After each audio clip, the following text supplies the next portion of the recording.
Everyone. आज है 21 अक्टूबर और आज हम द हिंदू की एडिटोरियल्स कवर करने जा रहे हैं। और द वेरी फर्स्ट हमारा जो एडिटोरियल है वो है not just a case about improving investigation. इसमें इनडायरेक्टली इन्वेस्टिगेशन को इम्प्रूव करने की बात की जा रही है और इस आर्टिकल को लिखा है आर.के. विज। ये एक रिटायर्ड IAS ऑफिसर हैं। हम स्टार्ट करते हैं आर्टिकल में क्या कहा जा रहा है। तो रिसेंटली सुप्रीम कोर्ट का जजमेंट है Rajesh and NR versus the state of MP। इसमें ये बोला जा रहा है कि जस्ट बिकॉज कोई भी इंसान कन्विक्ट है हो चुका है और इसका मतलब वो नहीं जो अक्यूज्ड है उसको कन्विक्ट कर दिया जाए, इसका मतलब ये नहीं है। क्योंकि जब भी इंसान किसी को अक्यूज बनाया जा रहा है या किसी को भी कन्विक्ट किया जा रहा है तो उसके अंदर बहुत बार ऐसे देखा जाता है कि टेक्निकलिटीज़ होती है, मतलब टेक्निकलिटीज़ एरर्स होते हैं। क्योंकि कई बार क्या होता है, पुलिस जो होती है ना वो कभी भी इतने अच्छे से छानबीन करके या इन्फॉर्मेशन निकाल के इतनी अच्छी इन्वेस्टिगेशन नहीं करती है। तो बहुत बार उन चीज़ों में ना बहुत ही इलीगैलिटीज़ दिखी जाती है। तो यही ये बताए जा रहे हैं और इन्होंने इसको इनके अंदर इस चीज़ को प्रूव करने के लिए दो जो है एक कुछ लीगल चीज़ें भी इन्होंने मेंशन करी है, जिसके अंदर एक तो हमारे कमेंट्स आते हैं जस्टिस मलिमत कमेटी के, एक तो जस्टिस मलिमत कमेटी के आ रहे हैं और एक है reforms on criminal justice system के ऊपर। मतलब एक तो है हमारी, मतलब एक तरह से दो रिपोर्ट है, जस्टिस मलिमत कमेटी और रिफॉर्म्स ऑफ क्रिमिनल जस्टिस, एक तो ये है और दूसरी है लॉ कमीशन ऑफ इंडिया और उसकी कौन सी रिपोर्ट, 239 रिपोर्ट। तो इसमें वेरियस इन्होंने इंटरप्रिटेशंस दिए हैं कि कैसे कैसे चीज़ों को इन्होंने देखा है लीगल टर्म्स में। तो इनमें ये देखा गया है कि जो हमारा सेक्शन 27 है उसके अंदर ये बताया गया है कि जस्ट कोई भी इंसान है उसके खिलाफ FIR हो चुकी है, पुलिस ने उसको अरेस्ट कर लिया है, इसका मतलब ये नहीं है कि वो अक्यूज्ड हो चुका है। क्यों इनडायरेक्टली ये बता रहे हैं कि इन्वेस्टिगेशन में इलीगैलिटीज़ हो सकती है, इसलिए जस्ट बिकॉज वो एक FIR उसके लिए दर्ज हो गई और उसको अरेस्ट कर लिया गया, इसका मतलब ये नहीं है कि वो अक्यूज्ड है। ठीक है। फिर दूसरा हमारा केस आता है मान सिंह 1959 का केस आता है। इसमें ये बोलते हैं कि कोई भी इंसान कस्टडी में जब पुलिस के आ जाता है, इसका मतलब ये नहीं है कि वो अक्यूज्ड हो चुका है और उसको अब उसको सज़ा मिलने चाहिए। उसका मतलब ये है जस्ट कि वो इंसान जस्ट अभी बाउंडेशंस में है, पुलिस कस्टडी के अंदर है अभी, और कुछ उसके ऊपर एलिगेशंस चार्जेस अभी लगे नहीं हैं। Same Chotilal versus state of UP में भी यही बोला जाता है कि उसके ऊपर पुलिस की सर्वेलेंस रहती है, बाकी कोई ऐसा इतना इशू है नहीं। एक हमारा केस आता है court of UP versus Daman Upadhyay. इसमें ये बोला जा रहा है, इसमें बेसिकली एक्सप्रेशन जो अक्यूज्ड ऑफ एन ऑफेंस है ना उसको एक्सप्लेन किया गया है कि अगर किसी भी इंसान के खिलाफ एविडेंस दिख रहे हैं और उसको ये देखा जा रहा है कि हाँ ये ही अक्यूज्ड है तो तब वो अक्यूज्ड होगा। तो इसमें एक तरह से इन्होंने डिफाइन किया है अक्यूज्ड ऑफ एनी ऑफेंस को। और इसके बाद में एक और हमारा केस आता है that is MT Dastagiri versus state 1960। इसके अंदर भी ये बोला गया है कि एक इंसान है वो अक्यूज जब तक नहीं बोला जाएगा जब तक उसको कोर्ट में प्रूव नहीं कर दिया गया है। तो ये तरह से एक तरह से अक्यूज्ड को ना एक तरह से डिफरेंट इंटरप्रिटेशंस बताई गई है इन्वेस्टिगेशन को रिलेट करते हुए। अब इसमें ना सेपरेशन ऑफ इन्वेस्टिगेशन, जैसे कि मैं पहले बता रही थी कि इन्होंने दो जो कमिटीज़ थी उनको पॉइंट आउट किया था। दो कौन सी थी, एक तो हमारी क्रिमिनल जस्टिस सिस्टम वाली थी और एक हमारी लॉ कमीशन की रिपोर्ट थी। तो इन्होंने इन्हीं के दो इंटरप्रिटेशंस को बताया है। क्योंकि हमारी इन्वेस्टिगेशन इतना अच्छा नहीं है पुलिस का, तो इन्होंने ये बताया गया है इसके अंदर कि जो अभी स्टैंडर्ड है ना पुलिस का वो भी अभी भी बहुत ज़्यादा पुअर है। और जो प्रिंसिपल कॉजेज़ है ना कि हमारे जो लोग हैं वो बहुत ही कम कन्विक्ट होते हैं। इतने ज़्यादा हम बोलते हैं ना कि 100% अगर रिपोर्टिंग हो रही है तो 2% ही है जो कि कन्विक्ट होते हैं।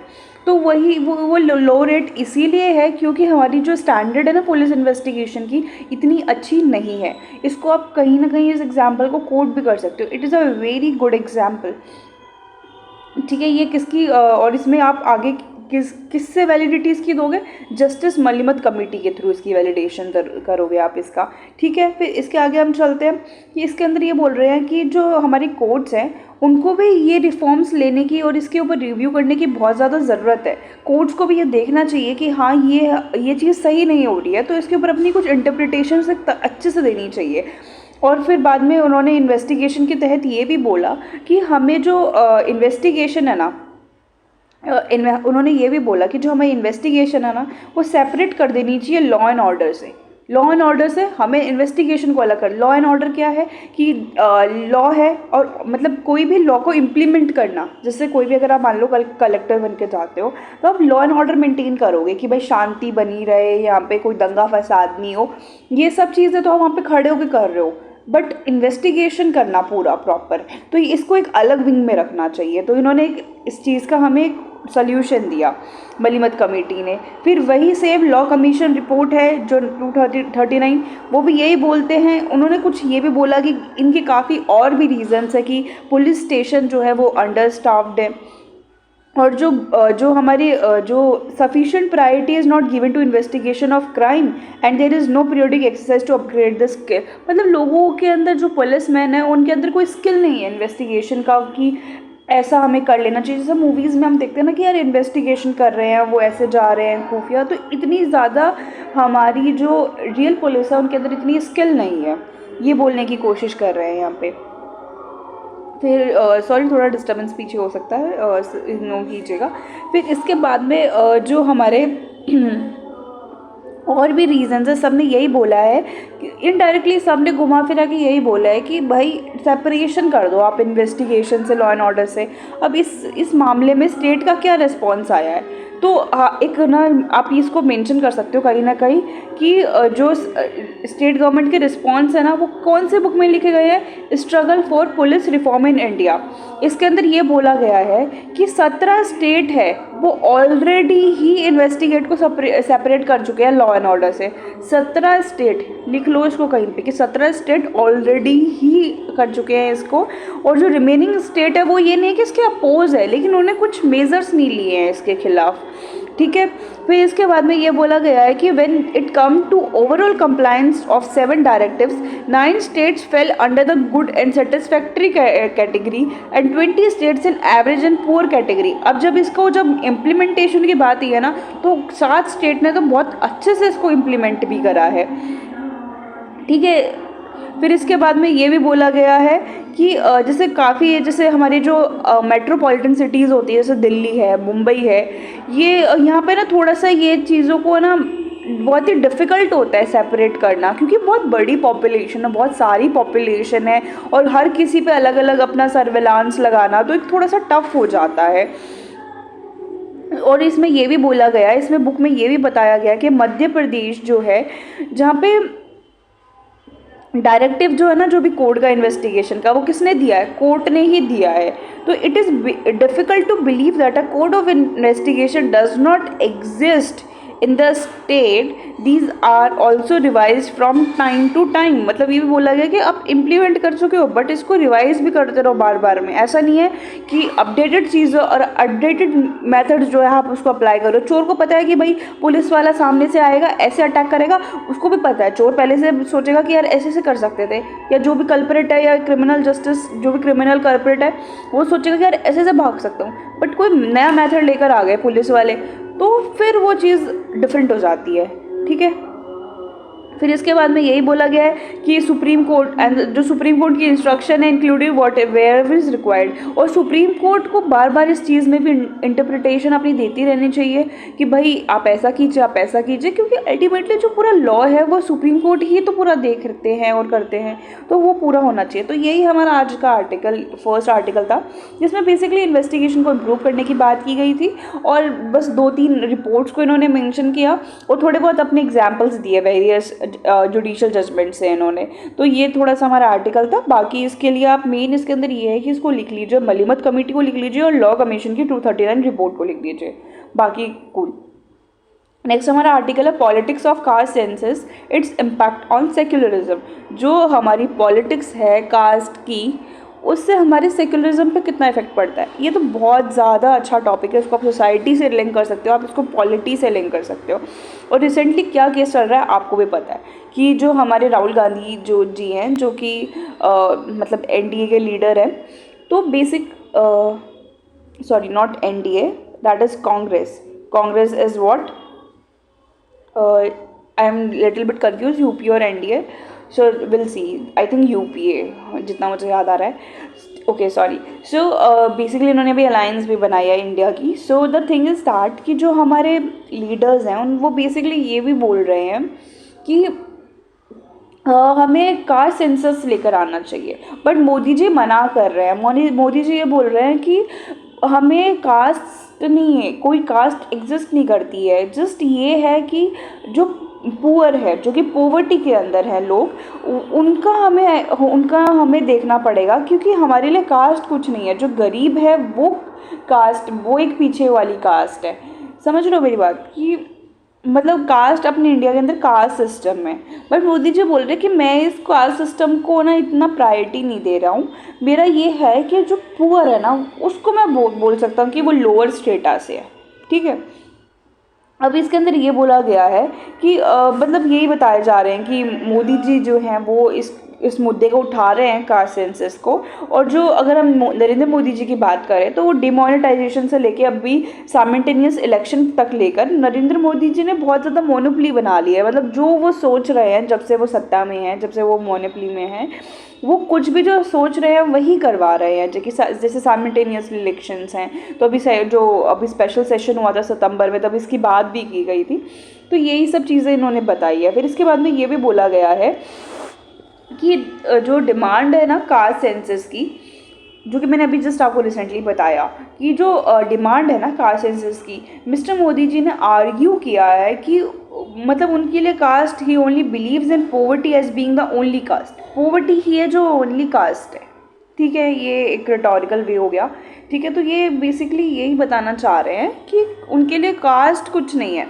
आप बोल रहे हो कास्ट का करे, but it is not always mandatory that. ठीक है। फिर इसके बाद में इन्होंने बताया गया है कि पोवर्टी जो है ना, इंडियन की पोवर्टी, वो दो तरीके की होती है। एक तो इकोनॉमिकल पोवर्टी होती है, एक इंस्टीट्यूशनल पोवर्टी होती है। इकोनॉमिक की आपके पास पैसा नहीं है, एक इंस्टीट्यूशनल है कि आपके इंस्टीट्यूशन के बेस पे आपकी पोवर्टी आई है। जैसे कि कोई इंसान है, वो एसटी है या एससी है, तो ये बोला जाएगा कि यार तुम एससी से बिलोंग कर रहे हो। बट आज के टाइम पे ये चीज़ बहुत कम है, लेकिन जब हम पुराना एक माइंडसेट देखेंगे या गाँव में देखेंगे तो आज भी क्या देखा जाता है कि जो मैनुअल स्कैवेंजिंग है, ये सारे काम किसको दिए जाते हैं, जो कि लोअर स्ट्रेटा से होते हैं। तो वो क्या होती है, इंस्टीट्यूशनल पॉवर्टी होती है, क्योंकि उस इंस्टीट्यूशन में इतना पैसा नहीं होता, एंड उस इंस्टीट्यूट में इतना अगर पैसा नहीं होगा तो ऑब्वियसली वो पॉवर्टी की तरफ ही जाएंगे। तो इंस्टीट्यूशन एंड इकोनॉमिक है।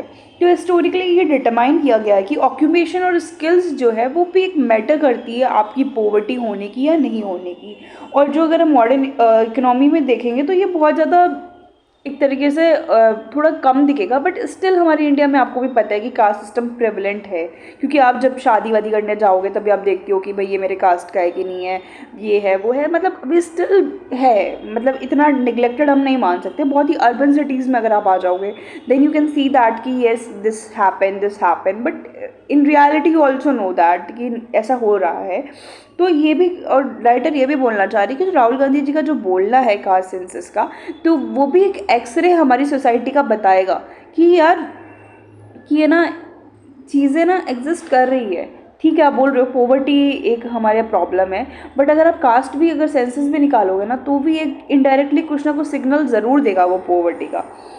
ठीक है, इसके बाद में हम आगे चलते हैं। फिर इसके बाद में ये बोला गया है कि ये इन्होंने मोदी जी के लिए नहीं बोला, इन्होंने ये बोला है कि ये जो पॉलिटिकल चीज़ है ना, ये वाली, ये ना सदियों से चलती आ रही है। इन्होंने ना मेंशन किया है एक सुक्रेमोय और चक्रवर्ती जो नेहरू महन पॉलिसी मॉडल है डेवलपमेंट का, उसमें भी यही बताया गया है कि जो ये लोग जो कास्ट और पॉवर्टी को ना रिकॉग्नाइज नहीं करते, मतलब डायरेक्टली लिंक करके बताना नहीं चाहते ये लोग कि भाई कास्ट है तो वो पुअर हो जाएगा। तो ये हमेशा एक पॉलिटिकल थिंकिंग ही रही है कि उन्होंने निगलेक्ट करी ये चीज़ कि कास्ट और पॉवर्टी को मिला के हम दिखा दें। तो ये हमेशा से ही पॉलिटिकल रहा है कि मतलब कि उनको नहीं दिखानी है रियलिटी।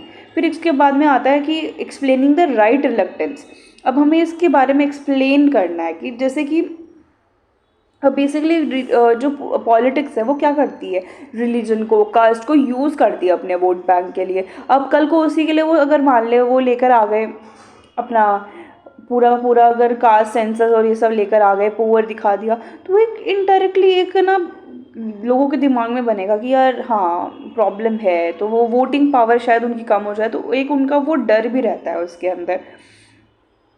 और क्योंकि वही इसमें पूरे में बताया है कि भाई हिंदू की मेजॉरिटी है, तो जो ये क्योंकि कास्ट में दिखेगा कि ये कास्ट ये है, कास्ट ये है, तो एक तरह से पॉलिटिकल वो चीज़ के लिए, पॉलिटिकल थॉट के लिए वो सही अच्छा नहीं देखने को लगता है उनको।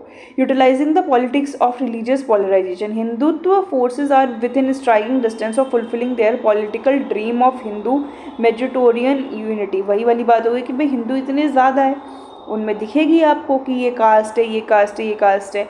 तो on the other hand secular political groups are also aware of the divisive potential of caste census. और जो सेक्युलर ग्रुप है वो भी देखेंगे कि भाई कैसे, क्योंकि सेक्युलर भी ये है कि भाई सारे धर्म सेम है, ये है वो है, बट जब दिखाई दे, अब जब उनके सामने प्रेजेंट कर दोगे कास्ट सेंसेस को कि भाई देखो ये कास्ट है, तो वो भी एक तरीके से सोचेंगे कि यार हाँ ये तो हमारे कास्ट का ही नहीं है, ये तो सही में हमारे कास्ट का नहीं है। तो जो सेक्युलर बनते फिरते हैं उनको भी प्रॉब्लम होगी, ठीक है। तो for them it is a most potent weapon among others to contain the growing electoral influence of. और बेसिकली ये भी बोला जा रहा है कि क्यों यार अपोजिशन इस मुद्दे को क्यों उठाएगी, वो इसीलिए ही उठाएगी क्योंकि उसके लिए एक टूल हो जाएगा ये कि भाई वो जो हिंदू मेजॉरिटी जो ये दिखा रहे हैं ना, हिंदुत्व हिंदुत्व हिंदुत्व जो दिखाते हैं, जो आज की गवर्नमेंट है, बीजेपी की गवर्नमेंट है, वो दिखाती है कि भाई हिंदुत्व हिंदुत्व, तो वो वहाँ पे एक फूट डालने की बात कर रहे हैं कि हिंदू है, फिर ये कास्ट सेंसस लाएंगे जो दिखाएंगे कि अच्छा ये है, ये है, ये है। तो फूट डालने की ये थोड़ी सी बात करने की बात कर रहे हैं। Looking at caste based politics in UP, it was argued that, UP की बात ये करते हैं कि कास्ट बेस्ड सेंसस अगर यूपी की अगर हम बात करते हैं तो इसमें भी ये बताया गया, it was argue that assertion of caste identity would help in secularisation of Indian polity, कि जो भी कास्ट की आइडेंटिटी है ना, कि असर्शन, वही इन्होंने एग्जाम्पल भी यूपी का ही दिया है कि यूपी के अंदर भी कास्ट पॉलिटिक्स नहीं करी है इन्होंने, सिर्फ हिंदुत्व हिंदुत्व के नाम पे वोट लिए हैं, जो कि पहले की पार्टीज़ नहीं करती थी। बस यही बताया गया है कि मतलब दो इनडायरेक्टली ये बताना चाह रहे हैं राइटर कि 2014 से जो है वो कोई इतना खास मतलब पॉलिटिक्स में चेंजेस नहीं आए हैं, सिर्फ हिंदुत्व पॉलिटिक्स इन्होंने करी है, ठीक है। वाइल सेक्युलराइजेशन जो है वो पॉसिबिलिटी हो सकती थी, बट उसका ऑल्टरनेट है कि मतलब ये है कि कास्ट मतलब एक तरह से आप सेकुलराइज पॉलिटिक्स इस तरीके से ही कर पाओगे जब आप कास्ट की पॉलिटिक्स करोगे। जो अपोजिशन जो चीज़ कर रही है ना उसको थोड़ा सा फेवर करते हुए मुझे ये दिख रहे हैं। Caste inspired social engineering and Hindu majoritarian could grow in tandem, एक creating a new model for competitive Hindutva politics. एक तरह से मॉडल बनाया जाएगा जिससे हिंदुत्व पॉलिटिक्स जो ये कर रहे हैं उसको ब्रेक मिल सकता है या उस पर थोड़ा सा इफेक्ट पड़ेगा, ठीक है। ये ही बताना चाह रहे हैं। फिर लास्ट टाइम जो फिर बाद में इन्होंने पास्ट में ले गए कि ये बता रहे हैं कि लास्ट टाइम कास्ट सेंसस जो है 1931 में हुआ था, उसके बाद में कभी कास्ट सेंसस हुआ ही नहीं। आफ्टर इंडिपेंडेंस के बाद में देयर वाज अ पॉसिबिलिटी, मतलब इंडिपेंडेंस के बाद में क्या था, there was a possibility for caste census to be resumed in 1951, but वो फिर उसको पॉज कर दिया गया, फिर उसके बाद में उसको छेड़ा ही नहीं गया। बस पहले हुआ इंडिपेंडेंस से पहले, उससे बाद में सेंसस को लाया ही नहीं गया। तो ये एक ओवरऑल क्रक्स था इसका आर्टिकल का। तो इसमें यही बोला गया है कि जो मोदी गवर्नमेंट है वो एक हिंदुत्व पॉलिटिक्स खेल रही है।